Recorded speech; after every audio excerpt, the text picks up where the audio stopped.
Hello everybody, Raven Knight here, and yes, you're hearing this right. I had early access to the Varangian Guard last week, and I got to try her out. Oh my gosh, I cannot wait to tell you guys what I think about her and how much fun she was to play. I had an absolute ball. But before we get into talking about that, two things I need to tell you. First of all, you're going to notice throughout this video that there is some lag issues. There's some serious ping problems. This is not intentional. For some reason, my PC just hates me playing For Honor, and no matter what I did, I just had absolute dog shit ping, which really made things terrible for me.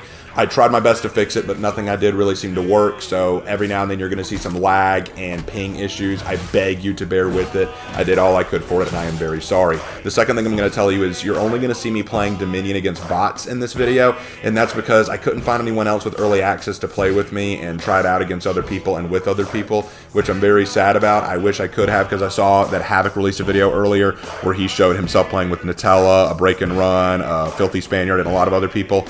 I didn't get that opportunity, and maybe it's for the best because if my ping is this bad, I wouldn't want to ruin the experience for them too. But c'est la vie, it's what it is. So now, instead of lamenting about that and whining about it, let's talk about the hero and how much I love her. Okay, so when I first started playing her, my first fear was that she was just going to feel like Warlord or Black Prior or something like that and just be this really spammy, really offensive character who just, gosh, she's just one of these people who gets really boring to play. I never got bored with her. I really enjoyed trying out her different move styles. I enjoyed, like, for example, against these bots, you'll notice me being a little aggressive at times, and that's because they're bot ones. You can be aggressive with bot ones and not worry about it too much. But when I tried the arcade mode to try, like, bot threes and the like, to try different styles of combat and fighting them in different ways, I found that aggressive does not work with this hero. Unlike Ocelotl, who's very much this hyper-aggressive character who just overwhelms you with various attack patterns, a Varangian Guard can't do that. Varangian Guard has to be smarter than that. She has to play defensively and counterattack. And even then, you might think, well, isn't that a bad thing? Because if all she does is defensive counterattacking, wouldn't enemies be able to counter that eventually? Yes, they would. I feel like with her, you have to be smart, which is why I like her temporary all guard rather than having a long permanent all guard like Black Prior or Warlord. Because the temporary all guard means she has to be smarter about how she's defensive. She can't just, drop into that all guard and just play it over and over and over again. She has to be smart about how she does it, which I think works so much better for a character. It requires you to actually think. It requires you to actually put some brain power into what you're doing. Again, guys, I know, I'm sorry you're seeing some of the lag. I deeply apologize. But I really, really enjoyed the way she felt. I had to be smart. I couldn't just be a no mind and not think about what I was doing. Now, a couple things that I do want to talk about. You'll notice that her look, the purple, black, and gold. Lark and I wanted to try to make a historically accurate Varangian look, and no, we haven't finished yet. We didn't get access to all the armor and paint patterns and stuff like that before we ran out of time.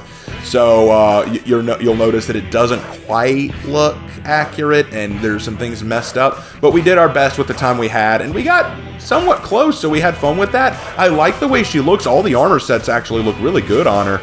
Like, you see combinations of chainmail, gambeson, scaled armor, really, really cool looking. And the different helmets look really nice too. I like the open face helm. It looks kind of neat. It's a unique design that I kind of like. But I also like the chainmail veil, which looks really cool. And as for the weapon, okay, so you'll notice that my weapon looks kind of ornate. I actually managed to get all the pieces for the Flight of Raven set. And okay, I'm not so arrogant as to think that For Honor actually gave me props with this, but I couldn't help but think to myself, the Flight of Ravens has a gold and black identity to it with lots of ravens on it and some jeweled on it. Did For Honor give me a little nod with this weapon set? I know they probably didn't. That's probably me reading too much into it, but I couldn't help getting it. I was like, I kind of gotta get it now. And it looked really nice. Now, some people have complained that the axe is too long, that the handle is too long, and she should be using it dual-handed. And a part of me agrees with that. I feel like, yeah, she probably could go two-handed, and it wouldn't be too big of a problem. But the reason why, I will explain it from a historical and battle context. What she's essentially doing is, this is a tactic where you keep your shield in front of you for defensive purposes, but then you use your axe to swing out and strike the opponent or grab their shield or grab their weapon and yank. And this works better when you have a longer handle, because if you have a shorter handle, you have to reach further. And to reach further, that means you need to put your full shoulder into it. And to do that, that means you're pulling your shield arm back a bit, exposing yourself. But if you have a longer handle, you don't need to sacrifice as much. You can reach a little bit more with the help of the handle rather than putting your whole shoulder into it and thus moving your shield arm back. So I see what they're doing here. Now, granted, I would have liked to have seen a better mix-up with her holding it two-handed at certain times, like maybe you could have had almost a Highlander thing where it's a change of stance, but I don't hate this. I think it's fine, and actually what I like about it is the differentiation in the way that she strikes, because when she does lights, she does like a punch move, like she'll punch with the axe, much like what Jormungandr does, but then when she does her heavies and zones, it's this wide arcing strike, which goes into what I was talking about previously with this reaching out, trying to grab the opponent kind of feel, which we'll talk more about when I do our Heroes in History. So yes, I will do Heroes in History and Executions graded on her very soon. You can count on it. You'll also notice that her feats, I don't talk about them as much here because it's hard to notice them when fighting with bots, because I don't know what it is. Maybe it's because when you're with teammates, you notice more of the feats in action, but whenever I did notice them, it was pretty cool. I did like the healing mechanics on her feats. I loved her fourth feat. Just, it's so fast, it's so effective, and I love how much help it gave me in, right there, I wanted to point that out. Notice how I went into that all guard because I anticipated an attack, but then I left it so quickly. A smart Zanhu, a player Zanhu, would have countered that with either a guard break or would have just gone with the light in that moment that I was leaving the guard break, you know, like leaving the all guard. There is, like, her playstyle cannot rely on Oonga Boonga Brain. The Oonga Boonga player of this will not find much success. They need to think strategically, think smart. I think that's going to be something very important. And I know you're looking at this footage kind of thinking, well, Raven, you're playing kind of Oonga Boonga Brain. Like, what do you have to say to that? To be perfectly honest, yes, but that's, again, because these are bot ones, and bot ones have no life preservation skills. They have no sense of self-preservation. They are literally zombies for you to beat the hell out of, so there is that. But she really does feel fun to play. I really do like the way she engages with the opponents. I didn't really see anything that I didn't like much about her. One thing that I will say, she's going to be the new Screamer. Lots of people talk about how Tiandi and Jormungandr are the big screamers. She's got some screams of her own. Actually, one thing I found funny, I can't remember where it was in the gameplay, but there was a moment where I heard her say Malaka, and I was kind of like, hold on now, y'all making a tie-in to Assassin's Creed Odyssey? Because that was the thing they said. The only Greek word that I remember from Assassin's Creed Odyssey is Malaka, and I heard that here. I heard Malaka in there somewhere. So I was like, come on. I know that she's speaking Greek, but couldn't you give her some more phrases than just Malaka? It's very funny. And again, I'm sorry, I'll go ahead and end the video in just a minute because I know that some of the lag can be very frustrating to see, but I wanted y'all to kind of see how much I enjoyed this character. I had a great deal of fun trying her out. She feels fun, she feels fresh. I'm not going to say that she feels 100% original. I can definitely see some of the inspiration from some other characters that she has.